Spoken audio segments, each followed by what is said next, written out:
Estimados estudiantes, lo que vamos a revisar hoy día entonces corresponde a la clase denominada Embriología General. Es la parte 1 y la cual la vamos a dividir en esta primera parte, que vamos a ver los mecanismos, ¿cierto? Y las etapas del desarrollo, y una segunda parte que corresponde a la primera semana del desarrollo y los eventos que ella implica. Ya, mi nombre es María Corina Peña y soy la docente encargada de las cátedras y los prácticos de Histología y Embriología. Para el estudio de la embriología, por ética, no se puede realizar en embriones humanos. Por lo tanto, lo que se hace es estudiar los distintos eventos y mecanismos del desarrollo a través de diferentes modelos. Y estos modelos entonces se hacen en animales, unos más complejos que otros. ¿Por qué se hacen en animales? Como ya dijimos, lo primero es lo ético. En segundo lugar, porque la gran mayoría de ellos tiene un periodo de desarrollo bastante corto. Por ejemplo, los ratones tienen un periodo de desarrollo entonces bastante breve, que es alrededor de 21 días. Lo mismo que las aves, ¿cierto? Los peces, por lo tanto, podemos ver todo el desarrollo en periodos bastante breves. Ya hay algunos, por ejemplo, como los peces, que son los peces cebra o también reconocidos como zebra fish, en los cuales podemos ver el desarrollo de los órganos internos, ya que estos peces tienen, ¿cierto?, la particularidad de ser transparentes. Entonces vamos a tener distintos modelos como la, ¿no es cierto?, mosca, ¿sí?, como las ratas o ratones, algunos anfibios y, como decíamos anteriormente, peces. Para que ocurra el desarrollo, entonces, vamos a ver que existen mecanismos y estos mecanismos están relacionados con, ¿cierto?, la diferenciación celular. Estos mecanismos los podemos resumir en 5. El primero de ellos, y los vamos a ir viendo cada uno con sus ejemplos, corresponde a la proliferación celular. El segundo, migración celular. Tercero, muerte celular programada, también reconocida con el nombre de apoptosis. Una transformación epitelio-mesénquima y por último, inducción e interacción entre tejidos. El primer mecanismo que vamos a mencionar, como veíamos en la diapositiva anterior, corresponde a la proliferación celular. Y cuando hablamos de proliferación celular, hace referencia al aumento del número de células, ¿ya? Eso es lo que implica. Y cuando aumenta el número de células, aumenta, ¿cierto?, el tejido que la va a circundar. Y ese tejido lo vamos a ver posteriormente, que corresponde a lo que denominamos matriz extracelular, o, ¿no es cierto?, denominada como MEC. Si nos recordamos, tenemos acá, ¿cierto?, el ciclo celular, en donde a partir de una célula vamos a poder entonces duplicar el número de ellos, ¿sí?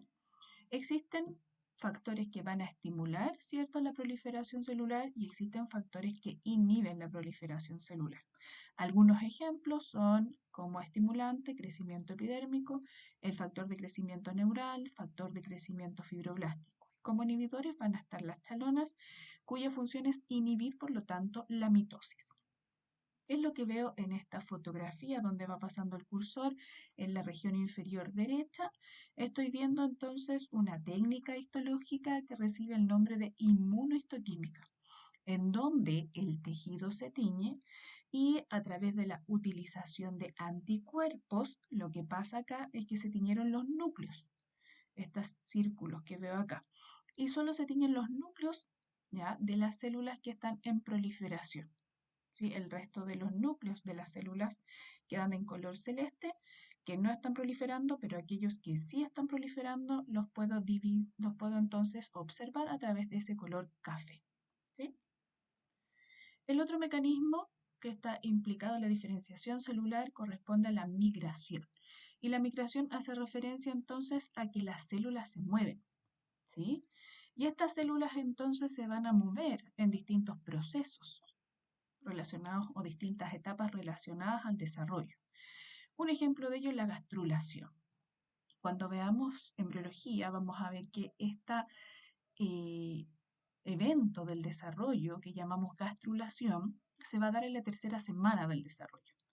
Y vamos a ver que consiste en que un embrión pasa a estar formado por 2 capas, ahora a tener una tercera capa. Entonces a eso llamamos gastrulación. También ocurre en etapas avanzadas del desarrollo, ¿ya? Las células tienen rutas de migración, tienen un camino por donde ir, implica también que tienen gran afinidad por ciertos factores, como por ejemplo la fibronectina y el ácido hialurónico, ¿sí? La migración celular, como podemos ver en estas imágenes, tenemos la imagen de la derecha superior, me va a implicar que las células cambian de forma y necesitan algunas estructuras que le permitan migrar. Como ustedes ven acá, por donde va pasando la flecha del cursor, tienen ciertas prolongaciones y esas prolongaciones entonces son filopodios, ya que le van a permitir avanzar sobre la matriz extracelular. Eso es entonces una migración, ¿no es cierto?, natural, normal. Mientras que la imagen que tenemos acá abajo, ¿cierto?, me va a explicar la migración en casos patológicos. ¿Qué es lo que estoy viendo acá? Estoy viendo una masa celular que va a tener mucha irrigación. Lo que veo ahí de color rojo transparente son vasos sanguíneos. ¿Qué es lo que sucede? Las células cancerígenas entonces se van soltando de esta masa tumoral patológica y van a ir migrando por los vasos sanguíneos hasta llegar a colonizar otros tejidos, ¿sí? Como bien les decía, uno de los ejemplos que se da con la migración celular es la gastrulación, en donde acá tengo un embrión, ¿cierto? Voy a tener dos capas inicialmente, la que está representada por este color naranjo, que es superficial, otra capa más profunda que está representada por este color azul. ¿Qué es lo que pasa? Las células comienzan a migrar y cuando migran van a formar una capa intermedia. Por lo tanto, como resultado de este evento que llamo gastrulación, que es en la tercera semana, ahora tengo un embrión con tres capas. Una por donde va pasando el cursor, la más superficial, otra que queda al centro y por último esta capa de color verde y amarillo que es la más interna. Otro de los eventos que va a requerir la migración celular es lo que conocemos como el desarrollo de las gónadas. Si es femenino, va a desarrollar ovarios. Si es masculino, va a desarrollar testículos. ¿Qué es lo que necesitamos? Que migren células que están representadas en este, ¿no es cierto?, en este esquema por esos puntos de color naranjo. Esas células migran y tienen que ir hacia donde se va a desarrollar la gónada, como decíamos, ya sea testículo o puede ser entonces ovario. ¿Qué es lo que sucede? Las células, como decíamos, tienen caminos ya definidos, ¿ya? Pero algunas veces estos caminos pueden ser erróneos. Y en el caso de femenino, ¿cierto? Vamos a ver que existe una anomalía del desarrollo que se conoce con el nombre de teratoma, en donde las células que van a ir a formar la gónada, que reciben el nombre de células germinales primordiales, no llegan entonces al lugar donde se va a formar el ovario y quedan en otro lugar. Dependiendo del lugar, va a recibir ciertos factores que van a permitir que crezcan otros tejidos. Si observamos bien, fíjense, ahí puedo ver la presencia de dientes, la presencia de tejido graso, la presencia de pelo, ¿ya? Y en el caso masculino, cuando estas células germinales primordiales no migran, vamos a ver entonces que este individuo va a ser estéril, entonces no va a poder, va a ser infértil, no va a poder, ¿cierto?, engendrar. ¿Por qué? Porque no va a llegar a formar estas células que veo ahí, donde va pasando el cursor con las colitas, no va a poder formar los espermatozoides, ¿ya? Por lo tanto, ¿qué es lo que veo ahí? Veo el testículo, un corte histológico de testículo de aquella persona entonces que tiene este síndrome de Sertoli-Solo, donde no migraron las células germinales primordiales y no puedo generar, por lo tanto, los espermatozoides. Otro mecanismo va a ser lo que se reconoce como apoptosis celular o, como decíamos anteriormente, muerte celular programada. ¿En qué eventos del desarrollo? Por ejemplo, vamos a conocer que nuestro embrión inicialmente tiene cerrado, ¿cierto?, el tubo digestivo en la región de la boca por una membrana que va a llamarse membrana bucofaringea y en la región entonces terminal del tubo digestivo una membrana que va a recibir el nombre de membrana cloacal. ¿Por qué decimos que hay una cloaca? Porque en este tiempo, en el desarrollo humano, tanto el sistema digestivo como urinario están juntos, todavía no se separan. En el caso también puedo ver apoptosis en las membranas interdigitales, ya para separar los dedos, y también para el desarrollo de los conductos reproductores internos, por ejemplo, el conducto mesonéfrico. ¿Qué es lo que ocurre en la apoptosis? Va a existir una célula, ¿cierto? Esa célula comienza a realizar esta muerte celular programada, se fragmenta y cada uno de los fragmentos es lo que recibe el nombre de cuerpo apoptótico. Posteriormente viene un macrófago y fagocita estos cuerpos apoptóticos. Distinto a lo que es la necrosis, que no está dada ya programada por las células, sino que a través de la presencia de bacterias o virus, de radioactividad, rayos ultravioletas y presencia de tóxicos, en donde la célula por esos factores ya comienza entonces a degradarse y ocurre un proceso inflamatorio. Lo que decíamos que la apoptosis entonces está implicado en lo que conocemos como membranas interdigitales.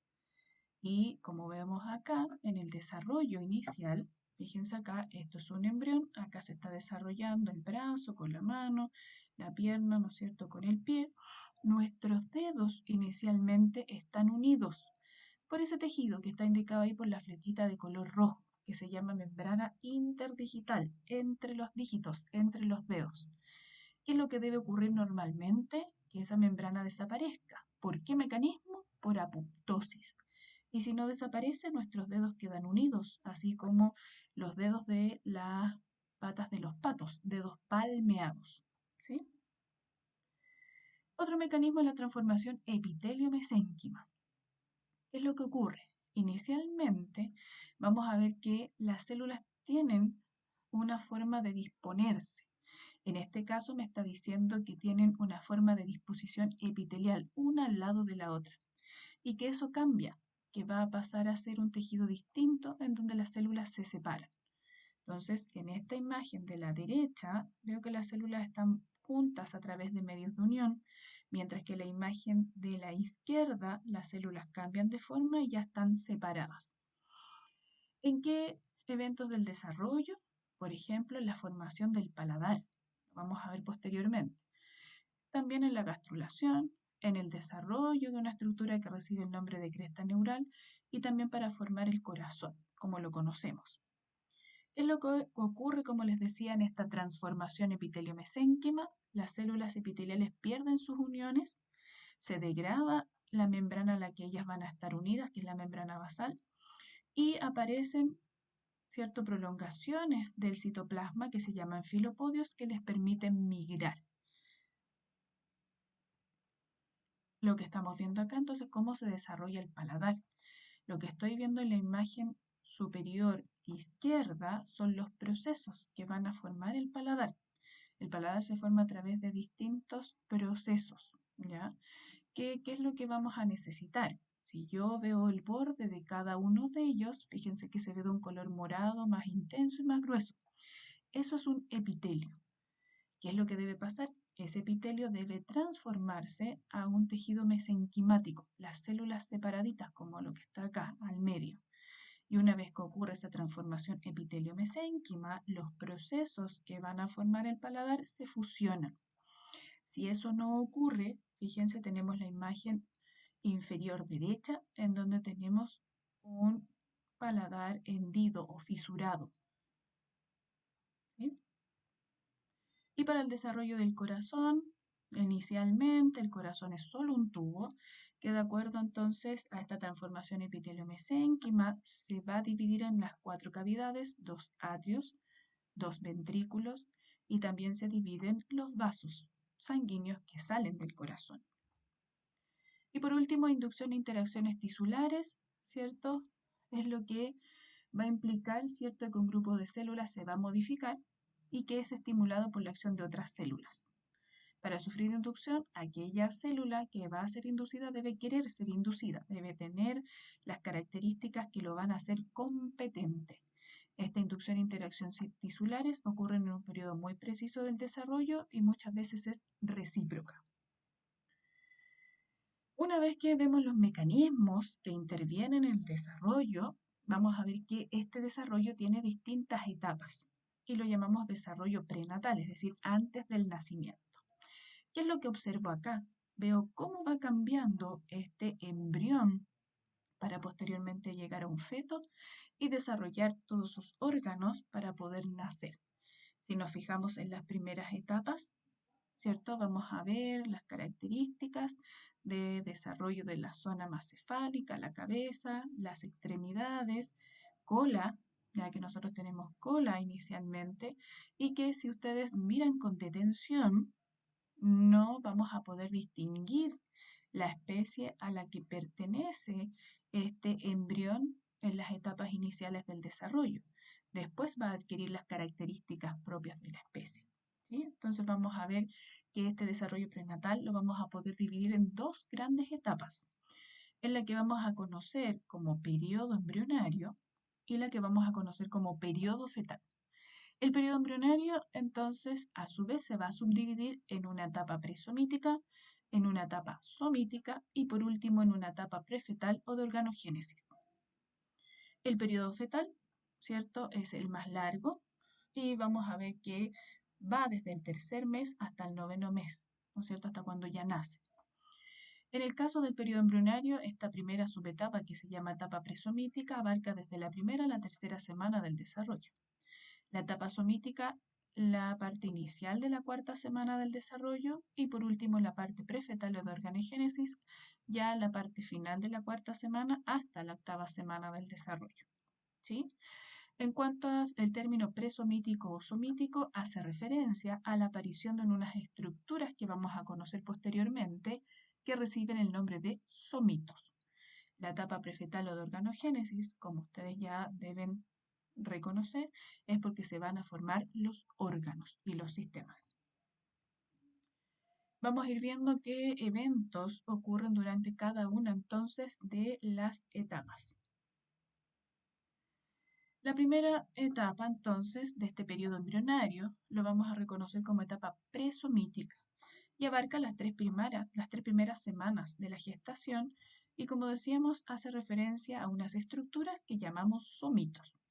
Esta es la forma que tiene un embrión durante esta etapa presomítica, es un disco plano. Si vamos a ver o a hacer alguna comparación con algún elemento cotidiano, es como si nuestro embrión fuese una marraqueta, ¿ya? Por acá, en la zona central, se está desarrollando el sistema nervioso y hacia los lados, fíjense que ven unos bultos, tanto hacia la derecha como la izquierda. Esas estructuras son los que vamos a llamar somitos. Y a partir de esos somitos se va a desarrollar entonces lo que es la musculatura, se va a desarrollar lo que va a ser una de las capas de la piel, que es la segunda capa, la dermis, y también se van a desarrollar las vértebras y costillas. ¿Qué eventos vamos a tener en este primer periodo que llamamos etapa presomítica? La segmentación, la implantación, la formación del embrión bilaminar, es decir, que tiene dos capas, la formación del embrión trilaminar, es decir, que pasa a tener una tercera capa, por eso lo llamamos trilaminar. ¿Se acuerdan cómo pasó de un embrión bilaminar a trilaminar? ¿Qué evento ocurría? ¿Y en qué semana? Se los dije en las diapositivas anteriores. Y desarrollo de los anexos embrionarios, que van a ser estructuras que van a ayudar a este embrión a su buen desarrollo. La segunda división de este periodo embrionario es la etapa somítica y abarca el inicio de la cuarta semana de gestación. ¿Qué eventos encontramos? Ya la formación de los somitos por completo. Antes aparecían los primeros somitos. Y fíjense, todos estos bultos que encuentro a cada lado del tubo neural son los somitos. Se delimita el cuerpo embrionario, antes como decíamos era algo plano como una marraqueta. El embrión deja de ser plano y pasa a tener forma de tubo, para que ustedes se lo imaginen va a tener una forma como de lápiz Bic. Esbozo de tejidos y órganos recién y comienza la circulación embrionaria. La última etapa es la etapa prefetal o de organogénesis, que abarca desde la cuarta semana a la octava semana de gestación y se establecen las bases de los sistemas orgánicos principales y la forma externa del embrión adquiere las características propias de la especie, en este caso la especie humana. Si nos fijamos, todavía tenemos cola, ahí va a estar lo que va a ser entonces la vesícula, ya de unión, ahí va a tener el cordón umbilical, el desarrollo de la región de la cabeza, hacia acá el desarrollo del tubo neural, los esbozos de las extremidades, extremidad superior, por donde va pasando el cursor, extremidad inferior, hacia acá se está desarrollando como esa manchita roja, el corazón y también el hígado. Y por último, el periodo fetal, que es el más extenso, que abarca desde el tercer a noveno mes de gestación, que es lo que hace acá el feto ahora, ya no lo llamamos embrión, sino que feto, crece tanto en longitud como en peso, y sus órganos maduran. Se formaron en la etapa anterior, ¿cierto? En el periodo organogenético o prefetal, y ahora solo maduran.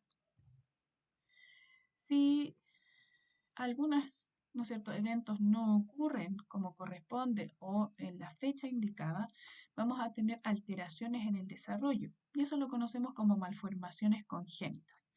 Principalmente se dan durante la organogénesis, es decir, entre la cuarta a octava semana del desarrollo. Puede implicar la falta o ausencia completa o parcial de una estructura, alteraciones en la morfología normal, puede ser por factores ambientales o genéticos, pero se ha visto que es una combinación de ambos. Y como decíamos, el periodo más sensible es el periodo de la cuarta a octava semana de gestación. Porque ya lo dijimos, ¿cierto? Porque es el periodo en que se desarrollan los órganos y sistemas. ¿Qué alteraciones podemos encontrar? Ejemplo de ello es lo que conocemos como disrupciones. Son alteraciones morfológicas de estructuras una vez formadas, ya se formaron, pero que algo ocurre con ellas, ¿cierto? Hay procesos destructivos. Ejemplo, atresias intestinales, es decir, ocurren rupturas en el intestino, pero también ocurre otra anomalía que llamamos disrupción, que corresponde a las bandas amnióticas. Y fíjense en este sector de la fotografía, en donde hubo amputación de un extremo de la extremidad, perdón, por la redundancia, por estas bandas o bridas amnióticas. ¿Cómo ocurre esto? ¿No es cierto?, ya feto está en el saco, ¿no es cierto?, amniótico, donde está flotando en el líquido amniótico. Pero este saco está revestido por una membrana y esta membrana, ¿no es cierto?, puede desprenderse y puede quedar enrollada en algunos sectores de este feto y posteriormente, embrión y posteriormente feto. Y eso entonces puede causar, incluso si lo aprieta constantemente y continuamente por un periodo bastante largo, la amputación de las extremidades. O acá, ¿no es cierto?, no alcanzó a amputarlo, pero sí vemos la deformación de esa zona. ¿Por qué? Por la presencia entonces de estas bandas amnióticas. Y acá vemos una ecografía en donde lo que se está señalando con la flecha celeste es la presencia de una banda amniótica. Ahí. Y otro tipo de alteración en el desarrollo es lo que se conoce como deformaciones. Se dan debido a fuerzas mecánicas que moldean una parte del feto y esto debe ser por un periodo prolongado. Generalmente afectan al sistema musculoesquelético y pueden ser reversibles si posterior al nacimiento. Ejemplo de ello es el pie zampo, y eso ocurre por compresión de la cavidad amniótica. Algunas veces entonces las mujeres se fajan, usan fajas muy apretadas y van entonces a estar ejerciendo una fuerza mecánica, ¿cierto?, en este músculo esquelético, ¿ya? Pero se puede corregir, ¿ya? A través de cirugía, a través de uso de yeso, ¿ya? Existen soluciones. Y como decíamos, el periodo de mayor susceptibilidad a lo que son entonces las anomalías congénitas es el periodo donde se forman los órganos, de la cuarta a la octava semana, ¿sí? Anteriormente, a la tercera semana, lo que ocurre principalmente son los abortos.